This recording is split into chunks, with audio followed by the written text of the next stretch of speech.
ಆ 3 ಜನ ಉಳ್ಕೊಂಡಾಗ ಅನ್ಸ್ತು. ನನಗೆ ಏನಕ್ಕೆ ಅನಿಸ್ತು ಅಂದ್ರೆ ಭವ್ಯ ಅವತ್ತು ಆ ವೀಕಲ್ ಕ್ಯಾಪ್ಟನ್. ಕ್ಯಾಪ್ಟನ್ ಇಮ್ಯುನಿಟಿ ಇರುತ್ತೆ. ಮನೆ ಕ್ಯಾಪ್ಟನ್ ಆದವರು ಚೆನ್ನಾಗಿ ಆಡಿದ್ದಾರೆ ಅಂತ ತಾನೇ ಕ್ಯಾಪ್ಟನ್ ಆಗಿರ್ತಾರೆ. ಅವ್ರನ್ನ ಹೆಂಗ್ ಆಚೆ ಕಳಿಸ್ತಾರೆ, ಅದು ಅಫ್ಕೋರ್ಸ್ ಅದು ಅಂಡರ್ಸ್ಟುಡ್ ಥಿಂಗ್. ಈಗ ಉಳ್ಕೊಂಡಿರೋದು ನಾನು ಧರ್ಮ.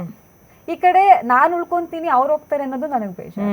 ಅವ್ರು ಉಳ್ಕೋತಾರೆ ನಾನು ಇರ್ತೀನಿ, ಅಲ್ಲ ಅವ್ರು ಹೋಗ್ತಾರೆ ನಾನು ಉಳ್ಕೊಂತೀನಿ ಅನ್ನೋದು ನನಗೆ ಬೇಜಾರು. ಅಥವಾ ಇಬ್ರು ಕಳಿಸ್ಬಿಡ್ತೀನಿ ಅಂದ್ರೂ ಬೇಜಾರು. ಯಾಕೆ ನಾವಿಬ್ರು ಒಟ್ಟಿಗೆ ಬಂದಿದ್ದು ಬಿಗ್ ಬಾಸ್ ಮನೆ ಒಳಗಡೆ. ನಂಗೆ ಆ ಸ್ವಾರ್ಥನೂ ಇಲ್ಲ, ಅಯ್ಯೋ ನಾನು ಇರ್ಬೇಕು ಅವ್ರು ಹೋಗ್ಬೇಕು ಅನ್ನೋ ಸ್ವಾರ್ಥನೂ ನನಗಿಲ್ಲ. ಯಾಕಂದ್ರೆ ಫ್ರೆಂಡ್ಸು ಓಕೆ ಗೆಲ್ಲಬೇಕು ಅಂದಾಗ ಆ ಸ್ವಾರ್ಥ ಇರಲೇಬೇಕು. ಬಟ್ ಅಲ್ಲಿ ಮಿಕ್ಸ್ಚರ್ ಫೀಲಿಂಗ್ಸು ಏನು ಮಾಡ್ತೆ. ಯಾಕೆಂದ್ರೆ ಜೋಡಿ ಟಾಸ್ಕ್ ಬೇರೆ ಆಡಿದ್ವಿ. ಭವ್ಯ ಅಂತೂ ಹೋಗಲ್ಲ ಅನ್ನೋದು ಅಂಡರ್ಸ್ಟುಡ್ ಕ್ಯಾಪ್ಟನ್. ಈಗ ನಾ ಇರೋದು ಇಬ್ರು ಜೋಡಿ ಟಾಸ್ಕ್. ಈ ವೀಕಲ್ ಹಾಡಿದಾಗ ಸುದೀಪ್ ಸರ್ ಒಂದ್ ಮಾತು ಹೇಳ್ತಾರೆ, ಯಾರು ಹೋಗ್ತೀರಾ ಅಥವಾ ಯಾರ್ಯಾರು ಹೋಗ್ತೀರಾ ನೋಡೋಣ ಬ್ರೇಕ್ ನಂತರ ಅಂತ ಹೇಳ್ತಾರಲ್ವಾ. ಅಲ್ಲಿ ಮತ್ತೆ ಟೆನ್ಷನ್.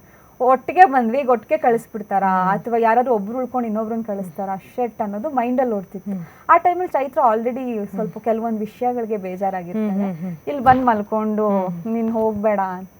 ನಂಗೆ ಗೊತ್ತಿಲ್ಲ ಚೈತ್ರ ಹೋಗ್ಬೇಕಂತ ಏನಾದ್ರು ಇತ್ತು ನನ್ನ ಫೇಟ್ ಅನ್ನೋ ನಾನು ಹೋಗ್ಲೇಬೇಕಾಗತ್ತೆ, ಏನು ಮಾಡಕ್ಕಾಗಲ್ಲ. ಇರ್ತೀನಿ ಅಂತಂದ್ರೆ ಡೆಫಿನೆಟ್ಲಿ ಇರ್ತೀನಿ. ಅವ್ರು ಇರ್ಸ್ಕೊಂಡೆ ಡೆಫಿನೆಟ್ಲಿ. ಆಕ್ಚುಲಿ ಧರ್ಮ ಕೂಡ ಬಂದ್ ಹೇಳ್ತಾರೆ ನೀನೇನು ಹೋಗಲ್ಲ ಬಿಡು ನಾನೇ ಹೋಗ್ತೀನಿ. ಬಟ್ ಆ 3 ಜನ ಇದ್ದಾಗ ನಾವ್ ಹೆಂಗೆ ಪ್ರೆಡಿಕ್ಟ್ ಮಾಡಕ್ಕಾಗಲ್ಲ. ಇನ್ಕ್ಲೂಡಿಂಗ್ ತ್ರಿವಿಕ್ರಮ್ ಅವ್ರು ನಾಮಿನೇಟ್ ಆದ. Trivikram is a strong contestant ಅಂತ ಎಲ್ರಿಗೂ ಗೊತ್ತು. ನಾಮಿನೇಟ್ ಆದಾಗ ಏನು ಪ್ರೆಡಿಕ್ಟ್ ಮಾಡೋಕ್ಕಾಗಲ್ಲ. ಇಲ್ಲಿ ನಾವಿಲ್ಲಿ ಆಟ ಆಡಿರ್ಬೋದು, ಜನ ವೋಟ್ ಮಾಡಿರ್ಬೇಕು, ಅಥವಾ ನಾವು ಇಷ್ಟ ಆಗಿದ್ದೀವೋ ಇಲ್ವೋ, ಆಚೆಗಡೆ ಏನು ನಡೀತಿದೋ ನಮ್ಗೇನು ಗೊತ್ತಿಲ್ವಲ್ಲ.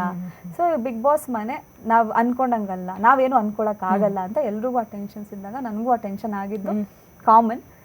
ಬಟ್ ಅನ್ಫಾರ್ಚುನೇಟ್ಲಿ ನಾನೇ ಹೊರಗಡೆ ಬರೋಂಥ ಪರಿಸ್ಥಿತಿ ಬಂತು. ಬಟ್ ಆಲ್ರೆಡಿ ಆ 3 ಜನ ಇದ್ದಾಗಲೇ ಸ್ವಲ್ಪ ಮೆಂಟಲಿ ಪ್ರಿಪೇರ್ ಆಗಿದ್ನಲ್ಲ, ಏನಾಗುತ್ತೋ ಗೊತ್ತಿಲ್ಲ, ಏನಾದರೂ ಅಕ್ಸೆಪ್ಟ್ ಮಾಡ್ಕೊಳ್ಳೋಣ ಅಂತ ಪ್ರಿಪೇರ್ ಆಗಿ ಹಿಂಗ್ ರೆಡ್ ಲೈಟ್ ಬಂದಾಗ್ಲೂ ಓಕೆ ಕಮ್ ಆನ್ ಕೂಲ್ ಆಯ್ತು, ಇಷ್ಟ ದಿನ ನಿನ್ ಕೈಯಲ್ಲಿ ಆಗಿದ್ದಷ್ಟು ಎಫರ್ಟ್ ನೀನ್ ಹಾಕಿದ್ಯಾ ಅಂತ. ಬಟ್ ಅಲ್ಲಿ ಅಳು ಬರ್ಲಿಲ್ಲ. ಧರ್ಮಂಗ್ ಕಂಗ್ರಾಟ್ಸ್ ಹೇಳಿದೆ, ಚೆನ್ನಾಗಿ ಆಟ ಆಡಿ ಅಂತಂದೆ. ಹೊರಗಡೆ ಕಾನ್ಫಿಡೆನ್ಸ್ ಅಲ್ಲೇ ಬಂದೆ, ಅಳ್ಬಾರ್ದು ನಾನು ಅನ್ಕೊಂಡ್ ಬಂದೆ. ಒಂದು VT ಪ್ಲೇ ಮಾಡ್ತಾರೆ, ಹೋಯ್ತು ಹೆಂಗಾಗ್ಬಿಡ್ತು ಅಂತಾರೆ. ಇನ್ನು ಅದನ್ನ ನಾನು ಫೀಲ್ ಮಾಡಕ್ ಆಗಲ್ವಲ್ಲ. ಅಷ್ಟೇ ಅಲ್ಲ, ಒಂದ್ಸಲ ಡೋರ್ ತೆಗ್ದು ಆಮೇಲೆ ಯಾರನ್ನು ಮೀಟ್ ಕೂಡ ಮಾಡಕ್ಕಾಗಿಲ್ಲ, ಒಂದು ಗುಡ್ ಬೈ ಕೂಡ ಹೇಳಕ್ಕಾಗಿಲ್ಲ ಯಾರಿಗೂನು. ಇಲ್ಲ, ಅದ್ ಒಂದ್ ಪ್ರಕಾರ ಅದು ಒಳ್ಳೇದಾಯ್ತು. ಯಾಕಂದ್ರೆ ಇನ್ನೊಂದ್ ಸ್ವಲ್ಪ ಸ್ಟ್ರಾಂಗ್ ಆಗಿ ಅಟ್ಲೀಸ್ಟ್ ಹೊರಗೆ ಬರ್ಬೋದು. ಇಲ್ಲ ಇನ್ನ ಇಮೋಷನಲ್ ಆಗ್ಬಿಡ್ತೀರಾ, ಹೊರಗೆ ಬರ್ಬೇಕಾದ್ರೆ ಕಾನ್ಫಿಡೆಂಟ್ ಆಗಿ ಆಚೆ